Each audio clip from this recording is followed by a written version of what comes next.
Welcome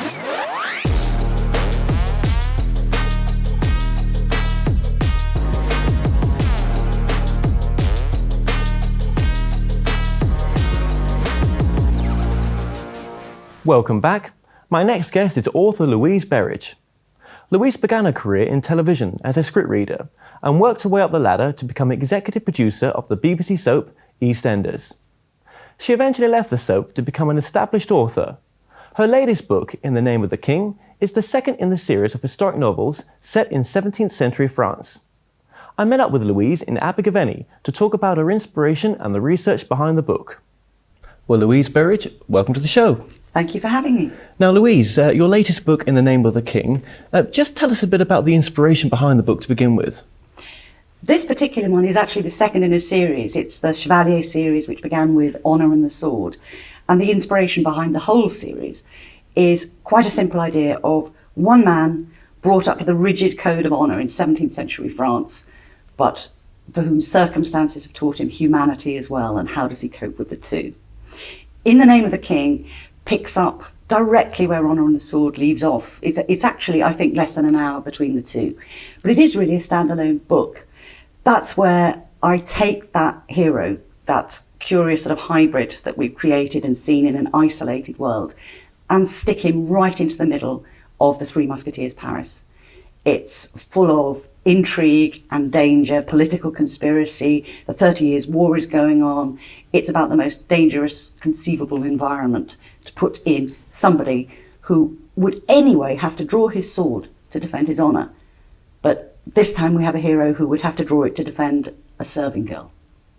It's a recipe for disaster. So where does the protagonist come from then? I mean, is that something that you feel very close with, or...? In some ways, André came before even the setting. That was actually where I started, this idea of a man who has both honour, which is curiously inhumane, curiously clinical, and humanity. And actually that's why I decided to go into 17th century France, because that's really the only place you can actually play out that particular dichotomy in one man. He, for me, is actually the centre of the series, even though he's the person whose voice we virtually never hear. Well, yeah, but that's what I was going to ask you as well. I mean, it's set in a particular era, isn't it? I mean, was there, quite a bit of research you had to do for that? There was an enormous amount of research I had to do for that. I began, so stupidly, I thought, I know a lot about 17th century France. I've read The Three Musketeers. I watched The Flashing Blade when I was a child. I had, I think, 3 general books on early modern France, the culture of 17th century France. And now I own about 287 books on 17th century France and know that I know nothing. So, I mean, how do you begin a book like this, I mean, for yourself, and where do you start? I started not even knowing I was writing a novel. Because I'd worked for so long in television, I was just thinking, I'm writing a story. If I thought about it at all, it was almost, maybe this is a pitch for a film someday. Because I didn't think I could. Well, that's what I was going to ask you as well. I mean, so you would say that the idea behind this book is very filmic as well, isn't it? I mean, when you read this book, you can actually envisage this being a film, can't you? Oh, I hope so. I hope so. I mean, that may be just because coming from television, I tend to look at things in that way. But actually, yes, I think it's tremendously visual. Swords always are. However we dress it up, they are one of the most sort of exciting visual forms of combat that there are. But this one, it would actually be very easy to film if anybody is watching out there who's got a few million to spare, because it's actually set in quite a small, confined environment. I mean, In the Name of the King is harder because you have got to do 17th century Paris, but there are still huge areas of it that are unchanged you could use today. I mean, do you think you've remained very close to the era as well? I mean, do you think you've remained honest to the time as well? I hope so.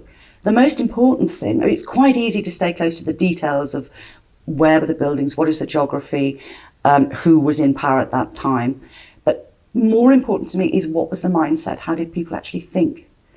And that's been much harder because the only way you can really find that is primary sources, first-hand material, letters, diaries, court records.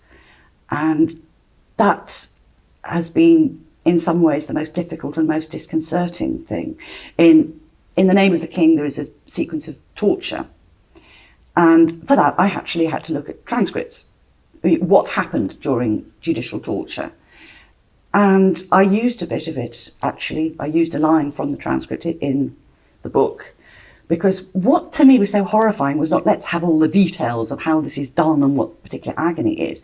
It's the mindset of bringing a man into a courtroom. The judge is sitting there. It's all very formal. Sign here to say you consent for us to torture you. Slightly strange. And there is the transcript. Somebody sat down in cold blood and wrote this. And the line was, oh God, oh help me, oh Jesus, oh God. You can see the clerk going, oh God, help me. Getting into the mind of a society where that seemed actually quite a reasonable thing to do, that was probably the hardest part. Yeah, that does sound pretty hard, actually, to have to do that. But you've pulled it off, though. I mean, I've read the book, so it's a fantastic read. Well, thank you. But then I just want to take it back to your time in TV as well, because it seems a very an amazing transition that you've written this fabulous book, but yet you were, in television. I mean, where's the transition there? It's all storytelling. I don't think there really is any difference, except the glorious thing about actually writing a novel is that you're not only the writer, you are also the producer, you are the director, you are the casting director, you are the actors. When you write a script, you are actually strongly discouraged from giving too heavy stage directions. Never tell an actor how to say a line because they'll kill you, and the director certainly will.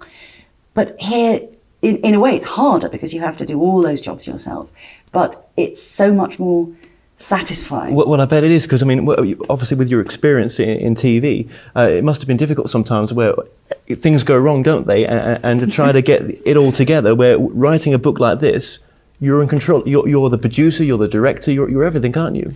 Yes, if the book fails, there is absolutely nobody to blame but me. But things can still go wrong with a book in exactly the same way. A story that you thought was going one way suddenly goes horribly awry. Or you find a piece of research you hadn't anticipated. And there were difficulties with timing, for example, in The Name of the King. If I hadn't been writing a historical novel, it's easy how you structure it. You say, well, obviously, here is the climax, and I don't want to give away too much here, but the climax happens at the chateau. You go straight into the final battle. Of course you do. Real life sticks a year in between. And you can cheat, but you can't really. Not with the Battle of Rocroi. I mean, it's so huge, it's so famous, it's so important. You can't.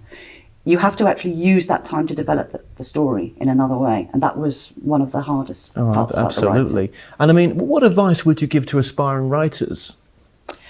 For television or for... Well, for someone that's going to, write a novel.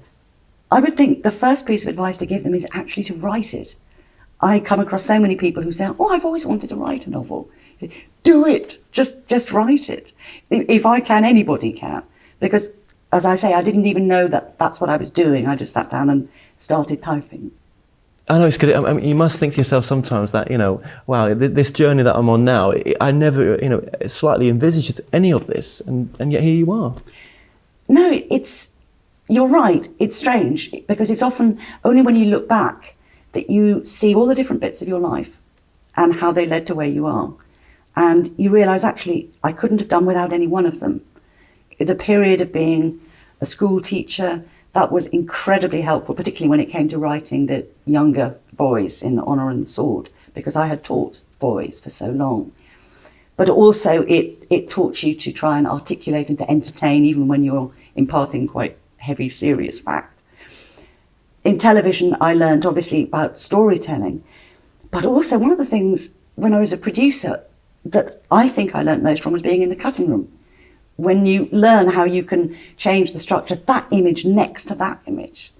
And it's one of the reasons I suspect in Honour and the Sword and in The Name of the King, I'm using the multiple points of view so that you can absolutely bang out of one POV into another. And that juxtaposition gives you something that's better. Yeah, would you say that's a bit of a gift, though? I mean, that's not how everyone does it, is it, really? It's not how everyone does it, and it probably won't be to everybody's taste. But I think anybody who is familiar with film or television grammar, which is actually, I think, pretty well most people, whether we know it or not, whether we know the right words. We know when a cut is wrong. We know when you can't jump time in a cut when it's wrong. And I'm hoping anybody who's able to follow that can follow this in exactly the same way. So what sort of books do you read then in your sort of time for relaxing when you get time off? Yes, I believe there was such a thing as time for relaxing before publishing deadlines came in. But actually, I have read a lot of books like this, and my all-time favourite is George MacDonald Fraser, the Flashman novels. That was the first time I said to myself, I wish I could write a historical novel. Never thought I could, just thought, you have to know so much, I could never do that. But at the same time, I also read quite heavy literary books. I'm a great fan of 19th century, particularly Charles Dickens. So where's the next novel? What direction will that take, do you think? Well, the next novel that will come out is actually from a different series altogether, which is in the 19th century, with starting out with a completely different hero. And that's actually set in the Crimean War, which sounds as if it is completely different. But actually there are so many themes, there are so many overlaps in terms of the innocence. The Crimean War was even worse than the First World War from that point of view. These were young boys. England had not been at war for 40 years. Virtually every one of those 17, 18-year-olds who went out there had never been in action before, and they went into the full-scale horror and ultimately the trenches. It was absolutely appalling, but also a time of incredible courage and bravery, and I'm loving writing it. Yeah, so one of my questions is, Louise, what's your favourite character in the book? That's a really difficult one, because it's like asking a mother which is her favourite child, and in a way they're all, I suppose they're all me.